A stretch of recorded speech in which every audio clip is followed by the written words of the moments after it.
আসসালামু আলাইকুম বন্ধুরা, সবাই কেমন আছেন? আশা করি সবাই ভালো আছেন। আজকে আমি আরেকটি রেসিপি নিয়ে হাজির হয়ে গেছি। আজকে আমি করে দেখাবো লিচু দিয়ে একদম দোকানের মতো জুস। আজকে জুস রেসিপিটি খুব সহজভাবে এবং সুন্দরভাবে খেতে কিন্তু একদম দোকানের মতোই লাগবে, দোকানের স্বাদকেও হার মানাবে। এখন যখন লিচু সিজন চলছে, তাহলে আমরা এত ফ্রেশ একটা জুস তৈরি করে নিতেই পারি। আর এই জুসটা খেতে কিন্তু অসম্ভব মজার হবে। চলুন কথা না বাড়িয়ে আমরা এখন মূল ভিডিওর দিকে চলে যাচ্ছি। আর সম্পূর্ণ ভিডিওটি সাথে থেকে দেখবেন, তাহলে কিন্তু খুব সহজ হবে রেসিপিটি তৈরি করতে।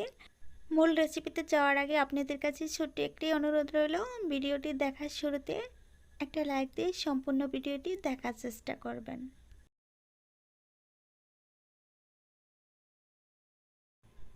লিচুর জুস তৈরি করার জন্য আমি এখানে গাছ থেকে ফ্রেশ পাকা লিচু নিয়েছি, প্রায় 100-র উপরে হবে। অনেকগুলো লিচু নিয়েছি। আমি এখানে 250 গ্রাম জুসের বোতল দিয়ে 3 বোতল জুস তৈরি করব, তার জন্য অনেকগুলো লিচি নিয়েছি। আর এই লিচিগুলো কিন্তু একদম গাছের পাকা লিচি, আজকে আমি পেড়ে নিয়েছি। আর একদম ফ্রেশ লিচি, আপনারা সবসময় ফ্রেশ লিচি নিয়ে জুসটা বানাতে চেষ্টা করবেন, এতে করে জুসটা অনেকটা সুন্দর হবে আর ভালো লাগবে খেতে। আমি এখন একটা একটা করে সবগুলো লিচি ছুলে নিব।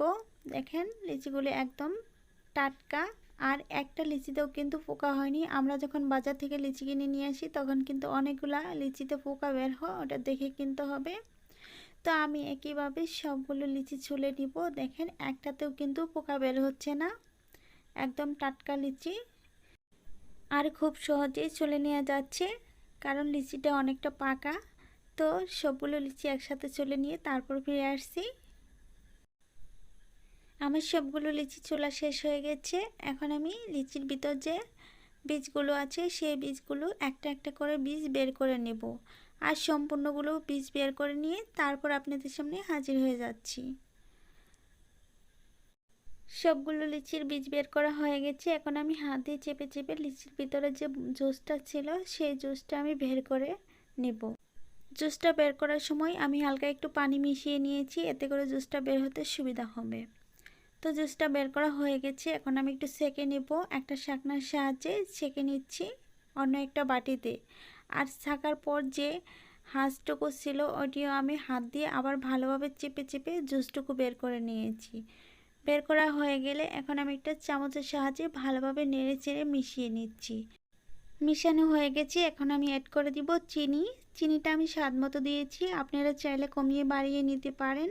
এমনিতে লিচিটা মিষ্টি, তার মধ্যে আমি দিয়েছি চিনি, জুসটা কিন্তু অসম্ভব মজার হবে।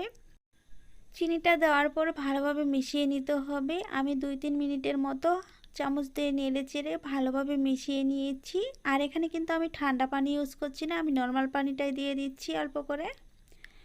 তারপর আমি এখানে লিচি জুসের বোতলগুলো নিয়েছি। এই খালি বোতলগুলো লিচি খাওয়ার পর যে অবশিষ্ট ঘরে রেখে দিয়েছিলাম, সেই বোতলগুলো নিয়েছি। এগুলোতেই আমি সার্ভ করে দেখাবো। আর লিচি জুসটা কিন্তু একেবারে বাজারের জুসের মতো সাদা হয়নি, কারণ এখানে কোনো কেমিক্যাল ইউজ করা হয়নি, তার জন্য একটু কালারটা অন্যরকম হয়েছে। আমি 3টা বোতলেই লিচি জুসগুলো ঢেলে নিচ্ছি। আর ঢেলে নেওয়ার পর আমি এগুলোকে নর্মাল ফ্রিজে রেখে দেব। রেখে দেওয়ার পর ঠান্ডা করে নিয়ে তারপর খেয়ে নিব। অনেকটা কিন্তু দোকানের চেয়েতেও বেশি সুস্বাদু হবে আজকের লিচি জুস। আপনারা চাইলে এইভাবে বাচ্চাদের অথবা ছোট বড় সকলের জন্য কিন্তু ঘরে তৈরি করে রাখতে পারেন, এতে করে সব সময়ের জন্য তারা খেয়ে নিতে পারবে। আর এখন যখন লিচির সিজন আছে, আমরা কিন্তু চাইলে এরকম জুস ঘরে তৈরি করে রেখেই দিতে পারি। কম করে হলেও 6 থেকে 7 দিন করে নর্মাল ফ্রিজে রেখে এটা খাওয়া যাবে। আমি এখন লিচি জুসগুলো নর্মাল ফ্রিজে রেখে দেব। তার আগে আমার ভাই আপুদের কাছে ছোট্ট একটি অনুরোধ রইল, ভিডিওটি দেখে যদি ভালো লেগে থাকে তাহলে একটা লাইক দিয়ে দিবেন। আর সম্পূর্ণ ভিডিও দেখার পর চ্যানেলটি সাবস্ক্রাইব করে দিয়ে পাশে থাকা বেল বাটনটি অন করে রাখবেন, আমার চ্যানেলে ভিডিও সবার আগে পাওয়ার জন্য। আর আজকের রেসিপি কেমন হয়েছিল কমেন্টস করে জানিয়ে দিতে বলবেন না। আজ এই পর্যন্ত, ভালো থাকবেন, সুস্থ থাকবেন, এই কামনা করে বিদায় নিচ্ছি। খোদা হাফেজ।